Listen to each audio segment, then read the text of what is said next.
정말인가요? 내 이름은 종타쿠 오덕이죠. 우리 종대 여러분, 오늘 하루 어떠셨나요?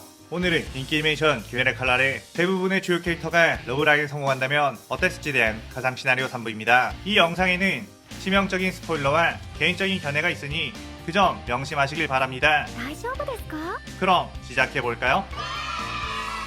저번 영상에서는 탄지로가 나타공 산을 빠져나온 뒤 비달대 본부에서 네지코를 인정받고 쿄주루, 아오이와 함께 무한열차에 타는 것까지 전개했었죠. 저번 영상을 보지 않으신 분들은 보고 오시는 게 이 영상을 이해하고 즐기는 데 수월하니 보고 오는 거 추천드리고요. 이 가상 시나리오 컨텐츠는 원작의 고증을 철저히 따지지 않고요. 주인공이 된 캐릭터 위주로 다시 재구성해 만들기 위해 설정 오류 있고 능력치 고정도 아주 많다는 것 명심하세요. 그럼 오늘의 가상 시나리오 시작하겠습니다.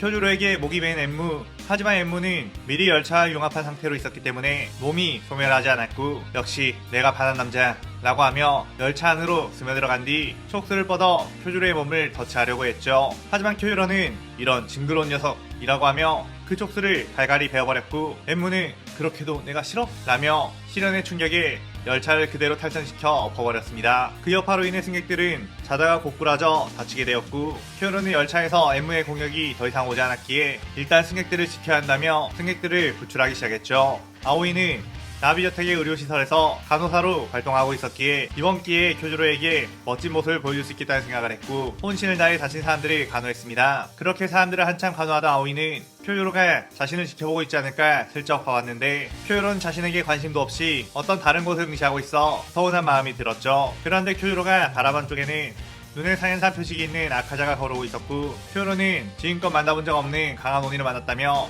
엄청나게 긴장했습니다. 아카자는 꽤 강해 보이는 검사가 있네? 오늘은 아주 재밌는 싸움을 할 수 있겠어 라고 했고 그대로 쿄주로에게 뛰어들어 공격을 했죠. 그렇게 쿄주로는 아카자와 치열하게 싸우기 시작했는데 아카자는 너는 훌륭한 실력을 지녔으니 오니가 되어 나와 평생토록 싸우지 않겠냐고 물었고 쿄주로는 왜 그렇게 싸움에 집착을 하는 거냐고 묻자 아카자는 내가 태어난 이유는 그저 약한 인간들을 죽이고 강한 녀석들을 꺾어버리는 것뿐이라며 그것 말고는 이 몸의 욕구를 채우는 건 없다고 했습니다. 쿄주로는 아주 정신이 나간 녀석이구나. 난 절대로 오니가 되는 일 없다 라고 하며 강하게 몰아붙였는데 아카야는 쿄주로의 공격을 맞고도 전부 회복해버렸고 쿄주로만 상처가 늘어갔습니다. 아오이는 그 모습을 보며 탄지로에게 너도 귀살대원이면 어서 쿄주로 씨를 도와주라고 소리쳤고 탄지로는 칼을 빼들고 싸움에 참가하려고 했지만 쿄주로는 절대 끼어들지 말라고 네가 끼어들면 오히려 방해만 될 뿐이라고 했죠. 그렇게 쿄주로는 좀 더 강력한 한 방으로 아카자를 베어내면 된다는 생각으로 화염의 오이 론옥을 시연했고 아카자는 한번 모든 걸 부딪혀보라며 대응 준비를 했습니다. 그렇게 쿄주로의 연옥이 아카자에게 몰아쳤고 아카자는 방어를 했지만 그 파워에 멀리 튕겨 나가버렸죠. 쿄주로는 자신의 혼신을 다한 공격으로도 아카자를 죽이지 못했다는 것에 패배를 직감했고 하필이면 아카자가 날아간 쪽이 열차가 있는 곳이라 승객들의 큰 피해를 염려했습니다. 튕겨나간 아카자는 무한열차와 부딪혔는데 다시 몸을 툴툴 털고 일어나 어느 한 곳을 바라보며 뭐야 엠무 너희 자식 아직 안 죽었었나? 라고 했죠.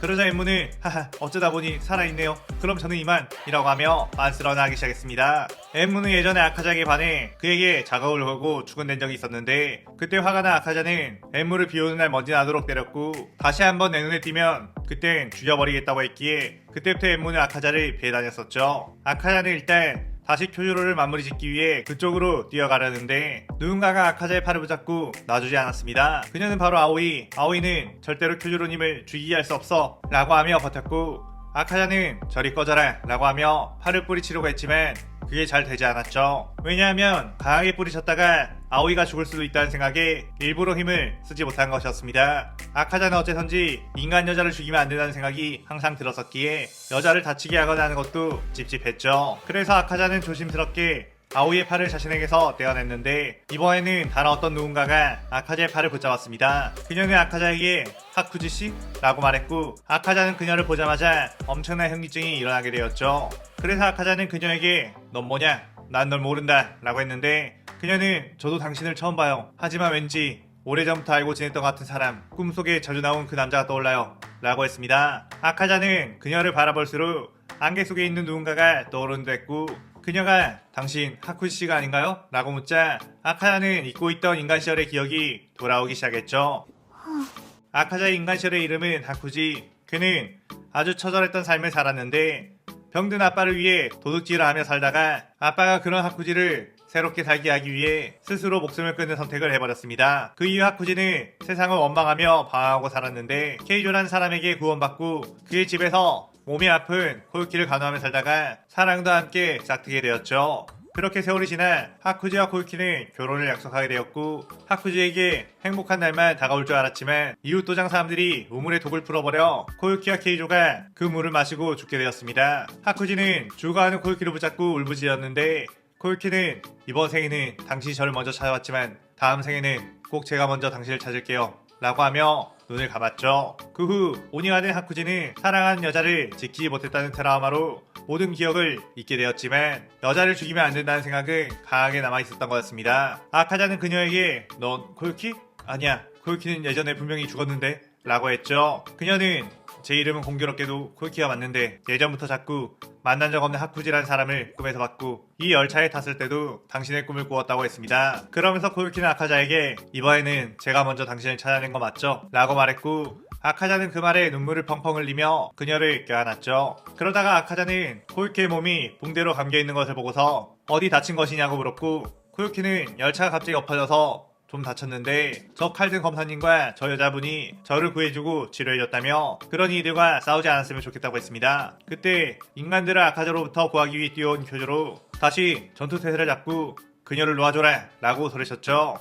아카자는 퓨조로에게 고개를 숙이며 코유키를 구해줘서 정말 고맙다 라고 했고 퓨조로는 아카자의 성향을 봤을 때 남에게 절대 고개 숙이지 않을 타입인 줄 알았기에 깜짝 놀랄 수밖에 없었습니다. 퓨조로는 아카자에게 그 소녀와는 어떤 사연인지 물어도 되겠냐고 물었고 아카자는 자신의 인간 시절의 이야기를 그들에게 말해줬죠. 아오이와 탄지로는 그 이야기를 듣고 너무 슬픈 사연이라며 펑펑 울었고 퓨조로 역시 사나이 뜨거운 마음을 올릴 만한 이야기라며 아카자에게 너는 확실히 사나이다 라고 엄지척을 내밀었습니다. 그 뒤 탄지로가 아카자에게 그런데 이제 얘 기억도 되찾고 코유키를 만났는데 앞으로는 어떻게 하실 거냐고 물었고 아카자는 사실 요즘 오니들 중에 심경의 변화가 일어나 그분의 명령을 듣지 않고 인간을 죽이지 않거나 자기네들끼리 결혼하는 등의 사건들이 발생하고 있는데 이젠 자신도 그 마음에 공감할 수 있을 것 같다고 했죠. 나는 코유키를 지키는데 앞으로의 일생을 다 쓸 작정이라고 했고 앞으로는 쓸데없이 귀살대 검사나 인간들과 싸우지 않겠다고 약속을 했습니다.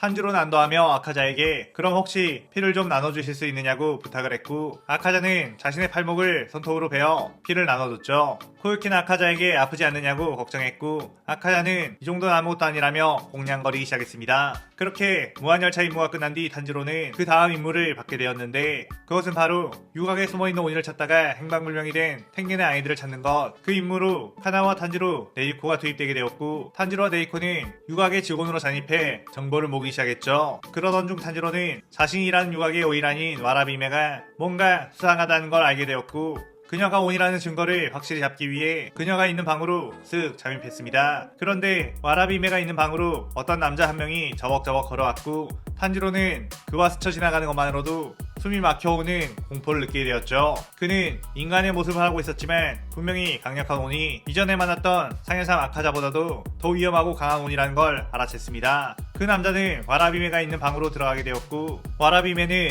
눈에 상현 유기 표식이 있는 오니의 모습이 되며 코쿠시보씨 드디어 오셨네요. 이곳에 들려주셔서 정말 감사해요 라고 했죠. 그 남자 역시 오니의 모습으로 변한 뒤 이곳에 왜 자꾸 나를 초대하는 거지? 나에게 무슨 볼일이라도 있나?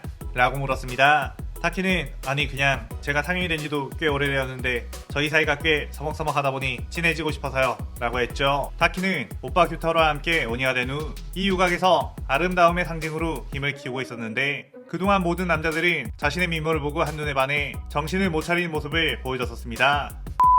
그래서 타키는 내심 남자들 깔보며 모두 자신의 발 밑에 있다고 생각해왔었죠. 그러던 중 상현의 자리까지 올라가고 처음으로 상현 소집에서 코쿠시보를 보게 되었는데 코쿠시보는 그야말로 엄청난 카리스마를 지닌 인물, 육체적으로 완벽한 비율을 가지고 있으면서 무잔 이외에 가장 강한 귀기 그리고 품격 자체도 다른 오니들에 비해 압도적이라고 느꼈습니다. 그래서 다키는 드디어 자신의 이상형을 찾았다는 생각을 했고 자신의 세계 제일의 미모라면 저런 남자의 애인이 되어야 딱 맞겠다고 생각을 해왔었죠. 그래서 다키는 항상 코쿠시보에게 자신의 가게에 놀러오라고 초대장을 보냈고 드디어 100년 만에 직접 찾아와준 상황이었습니다. 다키는 때때로 코쿠시보가 뭘 좋아하는지 알아보게 되었는데 그는 사실 검술과 가함 말고는 그 무엇도 관심이 없다고 알려져 있었기에 자신이 틈을 노리기가 쉽지 않았죠. 그래서 다키는 코쿠시보에게 강함에는 여러 종류가 있지 않느냐 물었고, 나름 강함의 철학이 있는 코쿠시보는 자신이 생각하는 강함에 대해 다키에게 설교를 해줬습니다. 그런데 그때 다키는 모두 맞는 말씀이지만 빠져있는 것도 하나 있다며, 그것은 바로 아름다움, 외적인 아름다움 역시 강함에 넣어야 하지 않겠냐고. 진정한 강자는 추하게 싸우지 않고 우아한 움직임 그리고 수려한 외모를 유지한다고 말했고, 코쿠시보는 듣고 보니 그 말이 맞다고 공감해줬죠. 다키는 그리고 가장 강한 사람은 가장 아름다운 자를 차지하는 게 순리라며, 옛날부터 인간들은 미인을 차지하기 위해 싸웠고 가장 강한 자가 미인을 차지하지 않냐고 했습니다. 코쿠시보는 그 말도 일리가 있다고 하자, 그럼 왜 코쿠시보님께서는 미인을 차지하지 않았냐고, 당신은 강함의 끝에 도달하지 않은 것이라고 했죠. 이 세상에서 가장 아름다운 여자를 차지할 때 당신의 강함은 완성된다고 가스라이팅을 했고, 코쿠시보는 점점 그 이야기에 설득되어 버리기 시작했습니다.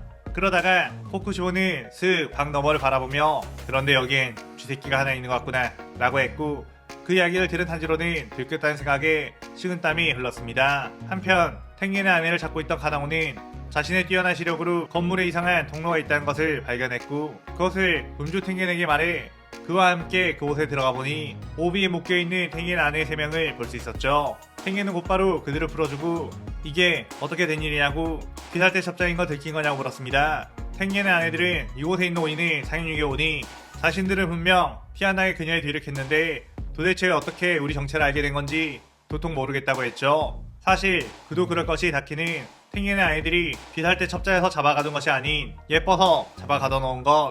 그 이유는 코쿠시보를 자신의 유곽으로 초대했는데 괜히 예쁜 여자들이 있으면 그들에게 시선을 뺏길까봐 견제했던 것이었습니다. 다키는 그저 코쿠시보에게 자신이 세상에서 가장 예쁜 여자로 보이고 싶었던 거였죠. 그때 탄지로가 그들에게로 뛰어왔고, 지금 여기에 상인육 다키 그리고 상인이를 오니도 있는 것 같은데 싸워야 하는 거냐고 물었고, 탱겐은 내 사랑하는 아이들을 구했으면 됐다, 굳이 그런 거물들을 상대할 필요는 없어, 생명이 우선이다, 퇴각하자 라고 하며 이 시나리오 3부가 끝이 나게 되죠. 이번 편에서는 기존에 나오지 않았던 오니의 러브라인과 더불어 최대한 희생자 없이 행복한 전개로 풀어왔습니다.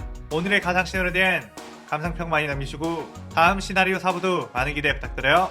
오늘 영상 즐겁게 보셨다면 구독, 좋아요, 알림 설정 누르는 거 잊지 마시고요. 그럼 오늘은 이만, 사요나라.さようなら。